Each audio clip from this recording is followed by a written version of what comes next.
Good. Good. Welcome back, you beautifully inconvenient people. Welcome to the part of the story where you stop being invisible. Because let's talk about it. Really talk about it. The global elites just flagged your name in their private system. You weren't meant to see this. And before you roll your eyes like, yeah, right, man, what is this, a movie? Listen, I'm not even asking you to believe there's some literal glowing red button that got smashed the moment you woke up and chose violence against your old life. I'm asking you to recognize a pattern, a real one, a human one. Because the moment you stop playing small, the moment you stop being predictable, the moment you stop being easy to manage, something shifts. You feel it. In the way people look at you, in the way doors that were always open suddenly get heavy, in the way your name comes up and the room gets weirdly quiet, in the way your posts get less reach, in the way your friends suddenly have concerns about your energy, in the way your family starts acting like ambition is a disease. Yeah, that's the flag, not some sci-fi database. A social database, a system, the invisible spreadsheet everyone is in, whether they admit it or not. And you weren't meant to notice it. You were meant to stay asleep, comfortable, distracted, apologetic, and grateful for scraps. You were meant to stay reasonable, stay realistic, stay humble. You know what those words mean in the mouth of someone who benefits from your silence? They mean, stay in your place. And you didn't. That's why you're here. That's why this speech is hitting your chest like a fist. Because part of you already knows you're not crazy. You're not overthinking. You're not doing too much. You're waking up. And waking up is loud. Waking up breaks things. Waking up makes people uncomfortable. See, the world loves a person who's healing, as long as you heal quietly. The world loves a person who's improving, as long as you improve slowly. The world loves a person who's finding confidence, as long as you don't start acting like you own your life. But the moment you start moving like you actually believe in yourself, the moment you start building discipline, boundaries, skills, power, that's when the system gets nervous. Because a person with nothing to lose is dangerous, sure. But a person with a plan, a person who's calm, consistent, and no longer begging for validation, oh, that's a problem. That's the kind of person you can't easily manipulate, can't easily shame, can't easily gaslight, can't easily distract with the usual shiny nonsense. So, yeah, your name gets flagged. And the crazy part, you'll feel it first inside your own mind.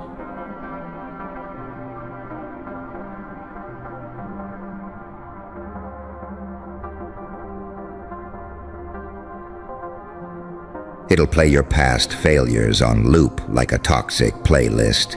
It'll whisper, "Who do you think you are? Don't embarrass yourself. Be realistic. Remember what happened last time."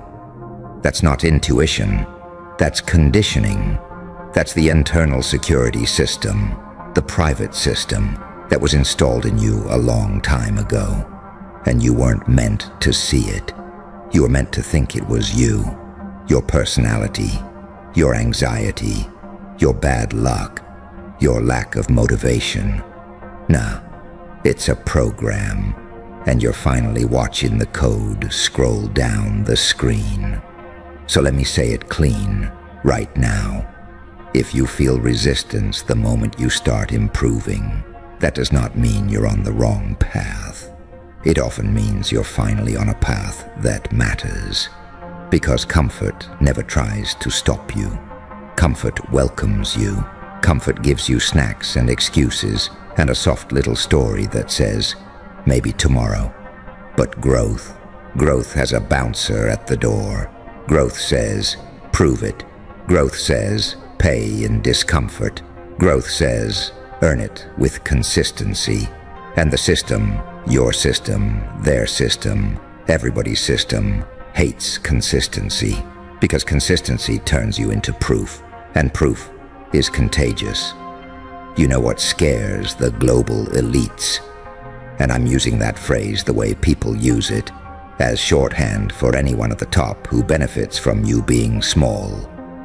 What scares them isn't your anger. They can monetize your anger. They can redirect your anger. They can sell you a personality based on anger.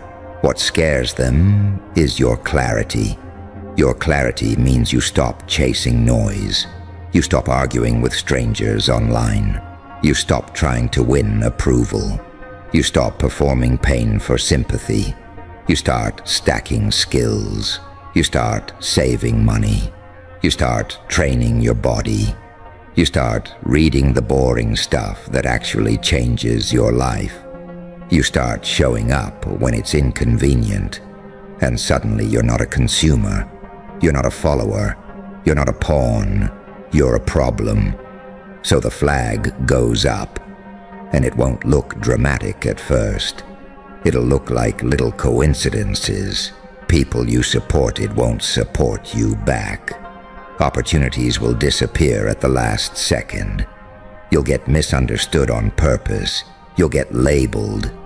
You'll get turned into a story. Because the fastest way to kill a rising person isn't to fight them head on. It's to poison how other people perceive them. It's reputation warfare. It's social pressure. It's the subtle suggestion that you're too intense, too ambitious, too different. And if you still crave acceptance, that poison works.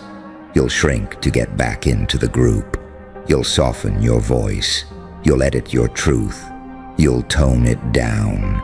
And you'll call it maturity. No, that's fear in a suit. Here's the part they really don't want you to understand. The system doesn't have to lock you in a cage. It just has to convince you that freedom is embarrassing.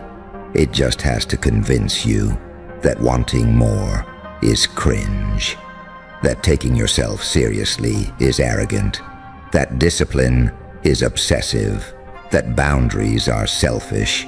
That being focused is boring. You ever notice how the internet clowns the people who are actually consistent? How everyone loves self-improvement content until someone actually improves. Then suddenly it's, who do they think they are? Must be nice. They changed. Yeah, of course you changed. You were supposed to. But they were counting on you not changing too much. Because when you change, you make other people question what they've accepted. And people hate that. People hate that more than they hate losing money. You become a mirror, and mirrors make cowards angry. So listen, really listen, if you're feeling like you've been flagged, good, because that means you've reached the part of your life where you're no longer background noise. And now you have a choice. You can either panic and start looking over your shoulder like a paranoid little rabbit, jumping at shadows, blaming everything, spiraling into conspiracy fantasies that make you feel special, but keep you powerless. Or you can get calm. You can get strategic. You can get disciplined, because the most terrifying thing you can do to any system is refuse to react emotionally to its pressure. Pressure is designed to make you flinch. Pressure is designed to make you rush. Pressure is designed to make you overshare, over-explain, over-defend. And that's how they trap you. They bait you into becoming messy. You know what wins? Silence, consistency, receipts, routine. You don't beat the system by screaming at it. You beat it by outgrowing it. Let me translate that into real life, because you need real life, not movie quotes. If you want to feel unflagged, stop living like an open book for people who don't deserve the pages. Stop announcing your next move.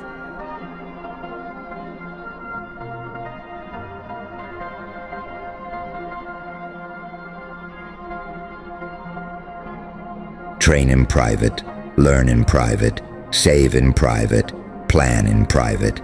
Not because you're scared, because you're serious. Serious people don't live stream their foundations.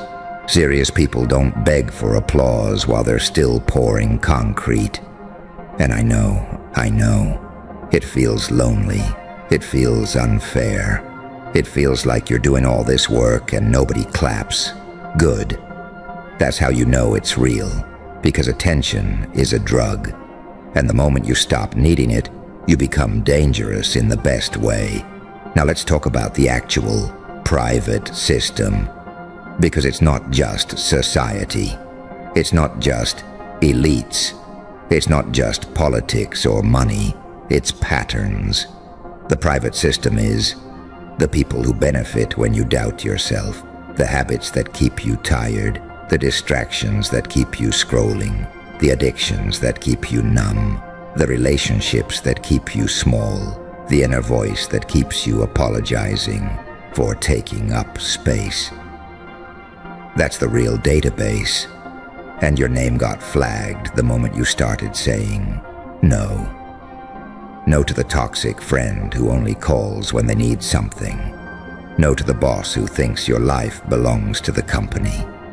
No to the family member who tries to guilt you back into the role you outgrew. No to the version of you that keeps making the same mistake and calling it fate. You weren't meant to see the system, because once you see it, you can't unsee it. Once you see manipulation, you can't go back to being easily played. Once you see how people use shame like a leash, you start cutting ropes, and people hate it when their leash doesn't work. They'll escalate. They'll test you. They'll provoke you. They'll try to trigger you back into the old version of you. They'll send the text designed to make you react. They'll say the thing designed to make you snap. They'll do the "I'm just being honest" routine while stabbing you with a smile. And if you react, they win, not because they're powerful, because they got access to your nervous system. So here's your new rule. Do not let people who haven't earned your trust have access to your emotions. That's not being cold. That's being free. You can be kind without being available. You can be loving without being manipulatable. You can be confident without being loud. You want to scare the system? Stop explaining yourself to people committed to misunderstanding you. Stop auditioning for respect. Stop negotiating your boundaries. Say it once. Mean it. Live it. Because boundaries aren't words. Boundaries are behavior. And when your behavior changes, the whole world has to update its expectations. That's the real flag right there. They were used to you folding. They were used to you apologizing. They were used to you coming back. They were used to you taking the bait. And now you don't. Now you breathe. Now you pause. Now you choose the move that protects your future instead of feeding the moment. That is power. And it's the kind of power nobody can confiscate. Let me hit you with something uncomfortable because you came for dark motivation, right? You didn't come for a hug. A lot of you want to be chosen. You want to be recognized. You want the world to finally clap and say, "We always believed in you." And I'm telling you, most of them won't. Not because you're not worthy, but because your rise threatens the story they tell themselves to survive their own mediocrity. If you make it, what does that say about their excuses? If you transform, what does that say about their comfort? If you get disciplined, what does that say about their constant complaining? So they'll try to keep you close to your old identity. They'll say they miss the old you. You know what they really mean. They miss the version of you they could control. They miss the version of you that made them feel superior. They miss the version of you that needed them. And if you're not careful, you'll confuse familiarity with love. Love does not punish growth. Love does not mock ambition. Love does not guilt-trip boundaries. So if your name is flagged, good. Let them watch. Let them whisper. Let them doubt. Let them label. Because while they're talking, you're building. While they're stalking your progress, you're stacking wins. While they're trying to figure out what happened to you, you're becoming unrecognizable. And yes, it might cost you some relationships. It might cost you access. It might cost you invitations. It might cost you the illusion of belonging. But it's going to buy you something priceless: self-respect. And self-respect is the foundation of everything. You don't cheat on your goals when you respect yourself. You don't tolerate disrespect when you respect yourself. You don't.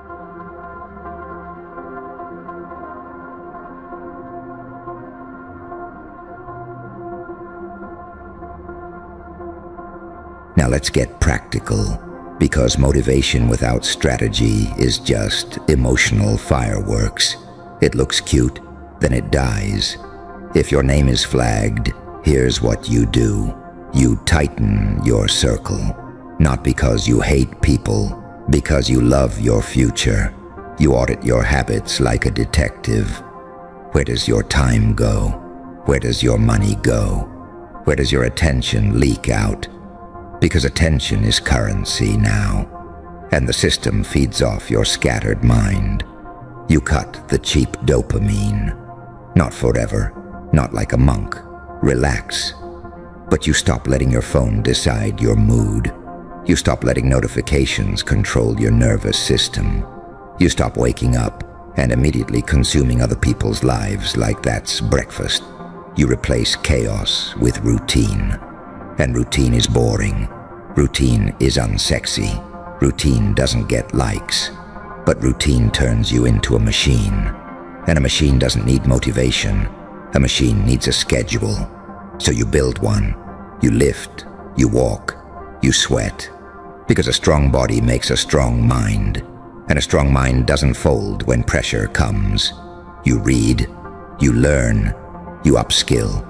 Because the fastest way to stop being controlled is to become competent.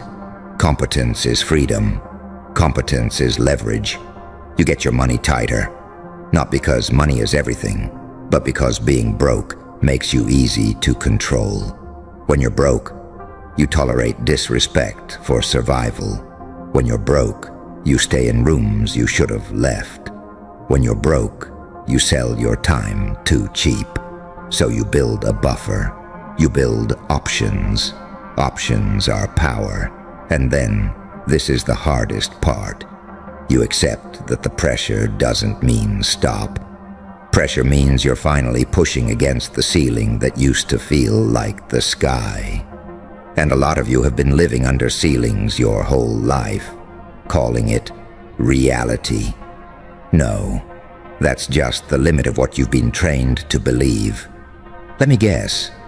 You've been the nice one, the reliable one, the low-maintenance one, the one who doesn't ask for much, the one who's always understanding, and you called it being mature.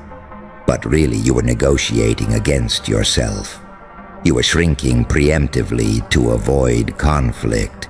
You were making yourself easier to handle so nobody would leave. You were swallowing your needs so you wouldn't be too much. And now, you're tired. Like, soul tired. Because you weren't made to live like an apology. So when the system flags your name, it's because you're finally taking up space. And taking up space feels like danger when you've lived your whole life trying to be invisible. But listen to me. That feeling in your chest, that fear, that shaking, that's not a warning to stop. That's your nervous system recalibrating to a bigger life. It's withdrawal from your old identity, and withdrawal hurts. Withdrawal lies to you. Withdrawal tries to bargain. It says, just do a little less, just relax, just wait. And that's how dreams die. Not in a dramatic explosion, in a slow, polite surrender. Not you. You don't surrender politely anymore. You move with intention now. You move with receipts now. You move like someone who finally understands that nobody is coming to save you.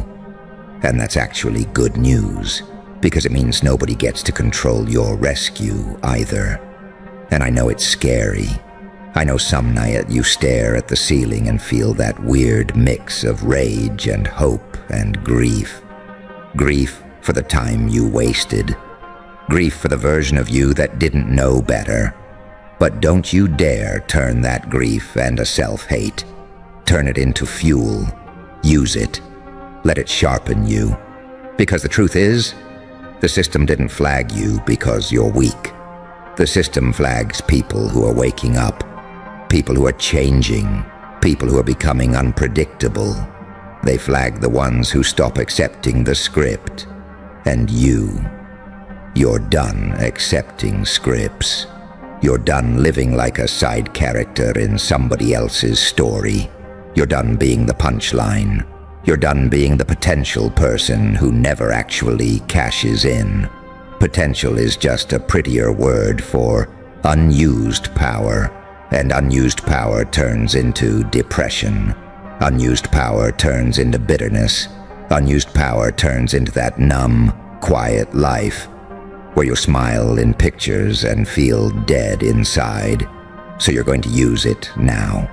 And you're going to use it even while you're scared, even while you're tired, even while you're healing.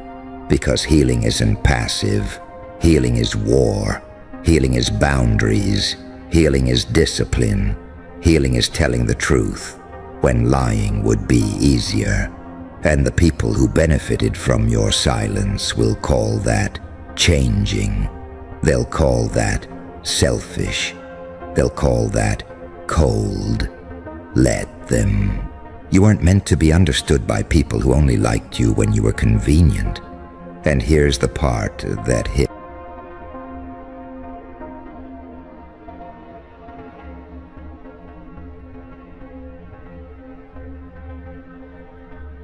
Sometimes out of jealousy, they don't even understand.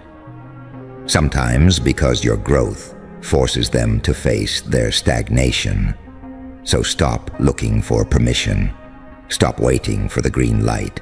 Stop waiting for somebody to finally say, okay, now you can be great. Nobody hands you greatness. You take it. Quietly. Relentlessly. And when you take it, you don't announce it like a thirsty headline. You just become it. And yes, the system will escalate. The pressure will rise. The whispers will get louder. The tests will get sharper. They'll offer you distractions that look like opportunities. They'll offer you comfort that looks like love. They'll offer you shortcuts that look like, finally, your break. And some of it will be bait. So you develop discernment. You stop confusing attention with alignment. You stop confusing popularity with purpose. You stop confusing fast progress with real progress. Real progress is boring. Real progress is waking up and doing it again. Real progress is saying no when your ego wants to say yes. Real progress is choosing the long road when the short road is calling your name like a devil with a pretty smile. And your ego will beg you to react. Your ego will beg you to prove yourself.